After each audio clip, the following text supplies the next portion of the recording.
Neat ಹಾಗೂ KCET aspirants ನೀವಾಗಿದ್ದರೆ ಈ question ಮಾತ್ರ ಸ್ಕಿಪ್ ಮಾಡೋದಕ್ಕೆ ಹೋಗಬೇಡಿ. ಸೊ ಈ ಕ್ವಶನಲ್ಲಿ ನಮಗೆ voltage across a bulb rated 220 volts ಮತ್ತು 100 ವ್ಯಾಟ್ಸ್ ಡ್ರಾಪ್ಸ್ ಬೈ 2.5% ಅಂತ ಕೊಟ್ಟಿದ್ದಾರೆ. So the percentage of rated value by which power would decrease is ಎಷ್ಟು ಅನ್ನೋದನ್ನು ಫೈಂಡ್ ಔಟ್ ಮಾಡಬೇಕು. ಸೊ ನಮ್ಗೆ ಇಲ್ಲಿ ಪರ್ಸೆಂಟೇಜ್ ಆಫ್ ಪವರ್ ಎಷ್ಟು ಡಿಕ್ರೀಸ್ ಆಗುತ್ತೆ ಅನ್ನೋದು ಫೈಂಡ್ ಔಟ್ ಮಾಡಬೇಕು. So delta power divided by P into 100. So ಇದರ ವ್ಯಾಲ್ಯೂನ ನಾವು ಫೈಂಡ್ ಔಟ್ ಮಾಡಬೇಕು. ಸೊ ಇದನ್ನು ಸಾಲ್ವ್ ಮಾಡೋದಕ್ಕೆ ನಮಗೆ 2 ವೇಸ್ ಇದೆ. ಒಂದು P = V²/R ಅಲ್ಲಿ ನಾವು ರೆಸಿಸ್ಟೆನ್ಸ್ನ ಫೈಂಡ್ ಔಟ್ ಮಾಡಿ ಕೂಡ ಪರ್ಸೆಂಟೇಜ್ ಫೈನಲ್ ಆಗಿ ಫೈಂಡ್ ಔಟ್ ಮಾಡ್ಬೋದು. ಬಟ್ ಈ ಮೆಥಡ್ ತುಂಬ ಲೆಂತಿ ಇದೆ. ಸೊ ಕಾಂಪಿಟೇಟಿವ್ ಎಕ್ಸಾಮ್ಸ್ಗಳಲ್ಲಿ ನೀವು ಈ ಮೆಥಡ್ನ ಪರ್ಫಾರ್ಮ್ ಮಾಡೋಕ್ಕಾಗಲ್ಲ. ಸೊ ದೇರ್ಫೋರ್ ನಾವು P = V²/Rನ ಈ ರೀತಿ ಸಾಲ್ವ್ ಮಾಡೋಣ.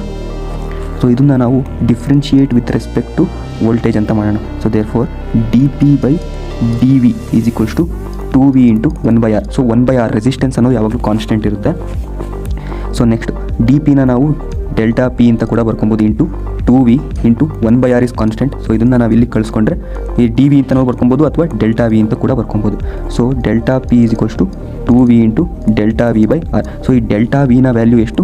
2.5% ಆಫ್ ವೋಲ್ಟೇಜ್.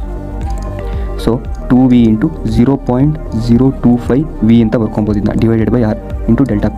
ಸೊ ನಮಗೆಲ್ಲರಿಗೂ ಗೊತ್ತಿರೋ ಹಾಗೆ P = V²/R.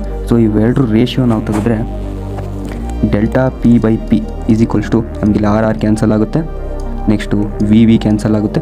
ಸೊ ಮತ್ತು ಈ V ಕೂಡ ಕ್ಯಾನ್ಸಲ್ ಆಗುತ್ತೆ. ಸೊ 2 × ಇದನ್ನು ಮಲ್ಟಿಪ್ಲೈ ಮಾಡಿದ್ರೆ 0.05 ಅಂತ ಬರುತ್ತೆ. ಸೊ ನಮಗೆ delta P/P into 100 find out ಮಾಡಬೇಕು ನಮಗೆ ಪರ್ಸೆಂಟೇಜ್ ಗೊತ್ತಾಗಬೇಕಂದ್ರೆ.